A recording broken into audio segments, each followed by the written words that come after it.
नितिन गडकरी ने एक पंक्ति में जो कह दिया उसने भारतीय राजनीति के गलियारे में गूंज पैदा कर दी। अब तक जो हुआ वो न्यूज रील थी, असली फिल्म अभी बाकी है। ये लाइन सिर्फ एक जुमला नहीं है, ये उस नेता की भावनात्मक और राजनीतिक स्थिति का इशारा है जिसे समझना सबके बस की बात नहीं। यह उस व्यक्ति का संकेत है जो अब तक सत्ता के ट्रैक पर दौड़ता रहा लेकिन अब खुद ट्रैक बिछाने की दिशा में बढ़ रहा है। गडकरी का बयान उस वक्त सामने आया है जब भारतीय राजनीति एक संक्रमण काल से गुजर रही है, जहां अनुभव को किनारे किया जा रहा है और प्रचार को शीर्ष पर बैठाया जा रहा है। गडकरी इस भीड़ में सबसे अलग नेता है, विकास की सड़कों के आर्किटेक्ट, सिस्टम के भीतर सिस्टम को सुधारने वाले। लेकिन जब ऐसे नेता अपने भविष्य को लेकर संकेत देना शुरू करे तो समझ जाइए कि वो सिर्फ मंत्री नहीं रहना चाहते। उन्होंने कहा कि पार्टी जो जिम्मेदारी देगी निभाऊंगा। ये बात सीधी लगती है पर इसके पीछे का संदेश बहुत गहरा है। जब कोई नेता खुलेआम कहे कि उसने कभी समर्थकों को एयरपोर्ट पर स्वागत के लिए नहीं बुलाया तो वो उन नेताओं पर करारा प्रहार कर रहा है जो दिखावे की राजनीति से अपनी पहचान बनाते हैं।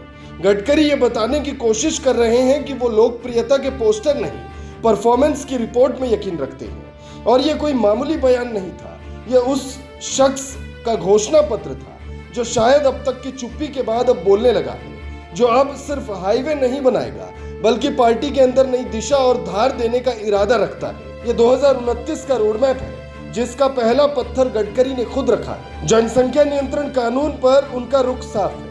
ये धार्मिक मुद्दा नहीं, आर्थिक संकट की जड़ है। ये बयान उन लोगों को आईना दिखाने के लिए काफी है जो हर नीति को धर्म और जाति के चश्मे से देखने के आदी है। गडकरी बता रहे हैं कि असली समस्या क्या है और कैसे उसे ठोस नीति से सुलझाया जा सकता है। ये वही सोच है जो उन्हें भीड़ से अलग बनाती है। अब सवाल ये उठता है कि क्या गडकरी बीजेपी के अगले राष्ट्रीय अध्यक्ष बन सकते हैं या क्या वो खुद को प्रधानमंत्री पद के विकल्प के रूप में पेश कर रहे हैं। इसका जवाब शायद वक्त देगा, लेकिन ये साफ है कि गडकरी ने अब इनएक्टिव रोल से बाहर निकलने की ठान ली है। वो अपने शब्द से नहीं संकेतों से सियासत के रंगमंच को हिला रहे हैं। उनकी सेहत पर सवाल उठाना भी आसान है, लेकिन उन्हें मंच पर गिरते देखने के बावजूद चंद घंटों में उठकर स्पीच पूरी करते देखना, वो तस्वीर सब कुछ कह जाती है। गडकरी थकते नहीं, रुकते नहीं, और यही बात उन्हें पार्टी के भीतरी सियासी खेल में ज्यादा ताकतवर बना देती है। दिल्ली और मुंबई जैसे शहरों के प्रदूषण पर उनका गुस्सा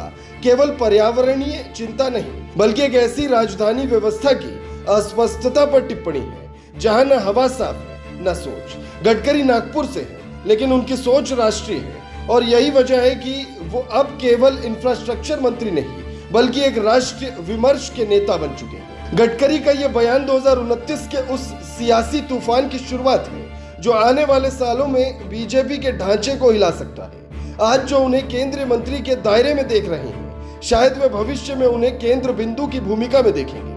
गडकरी खुद कह चुके हैं कि जो बीत गया वो केवल ट्रेलर था, असली फिल्म अब शुरू होगी और इस फिल्म की पटकथा शायद वो खुद ही लिखेंगे।